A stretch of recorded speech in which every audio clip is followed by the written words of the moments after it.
Hello friends, আমার কিচেনে আপনাদের স্বাগত। আজকে আমি এই ভিডিওটাতে বাড়িতে কিভাবে ফুলকপির পরোটা বানাবেন সেই রেসিপি আপনাদের সাথে শেয়ার করব। তবে দেরি না করে চলুন ভিডিওটা শুরু করি। এখানে আমি একটা বড় ফুলকপির অর্ধেকটা নিয়েছি। এগুলোকে এবার আমি ছোট ছোট টুকরো করে কেটে নেব। আর দেখে নিতে হবে সাথে যেন কোনো পোকা যেন না থাকে। এটা এখনো আমি ধুয়ে নিইনি, এটা আমি পরে ধোবো।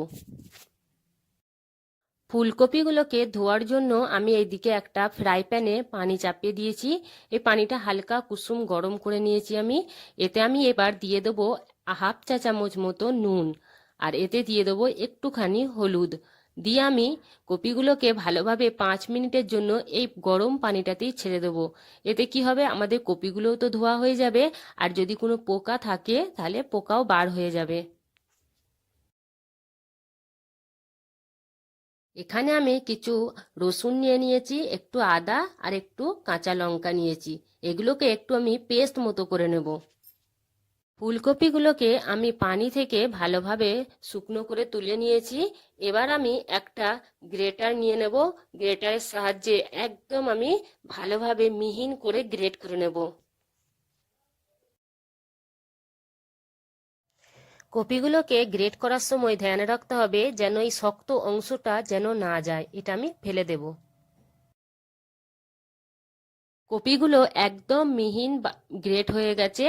এগুলোতে আমি একটু নুন মাখিয়ে 5 থেকে 10 মিনিটের জন্য এইভাবেই ছেড়ে রেখে দেব। 10 মিনিট হয়ে গেছে। 10 মিনিট পরে আমি এই কপিগুলোকে একটা কটন কাপড়ে দিয়ে ভালো করে আমি এগুলোকে নিচড়ে নেব, যাতে করে কপির ভেতর থেকে সব পানি যেন বেরিয়ে যায়।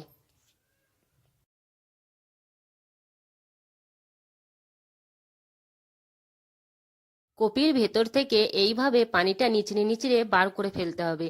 এই পানিটা আমি ফেলবো না, এই পানিটা দিয়ে আমি আটাটা মেখে নেব। এখানে আমি ফুলকপি থেকে পানি নিচড়ে বার করে নিয়েছি, দেখুন শুকনো শুকনো হয়ে গেছে। এখানে এবার দিয়ে দেবো আদা রসুন আর লঙ্কার পেস্টটা। এখানে আমি কিছু মশলা অ্যাড করছি, যেমন ধনে পাতা আছে, পেঁয়াজ আছে, কাসুরি মেথি, জিরে, ধনে, আর হচ্ছে গরম মশলা, কাশ্মীরি মির্চ, আর একটু জোয়ান, একটু হিং আর একটু হলুদ। এগুলো দিয়ে একটু ভালোভাবে মেখে নিতে হবে। আমি এখানে মেখে নিয়েছি খুব সুন্দর করে।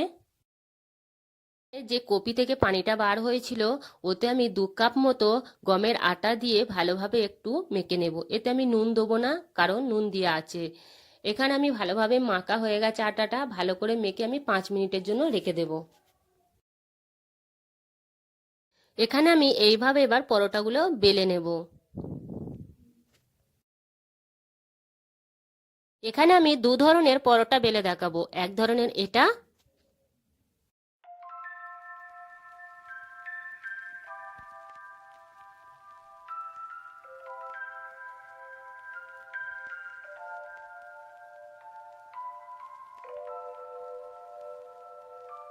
আরো এক ধরনের এইভাবেও বানাতে পারেন।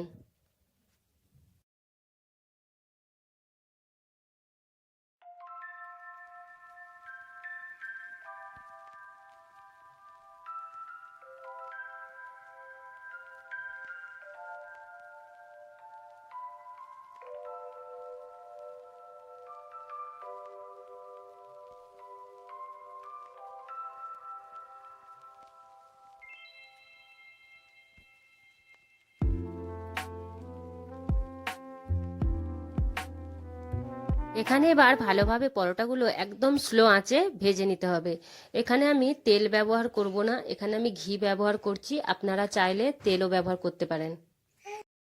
পিঠ ও পিঠ ভালো করে লাল লাল করে ভেজে নিতে হবে। ফুলকপির পরোটা একদম রেডি। দেখুন কত সুন্দর দেখতে লাগছে। আপনি এইভাবে সস, টমেটো সস দিয়েও খেতে পারেন, অথবা আচার দিয়েও খেতে পারেন, আর না হলে কোনো তরকারি দিয়েও খেতে পারেন। তবে এই সেম রেসিপি ফলো করে একবার বাড়িতে এই পরোটা বানিয়ে দেখবেন, খেতে খুব মজার হয়।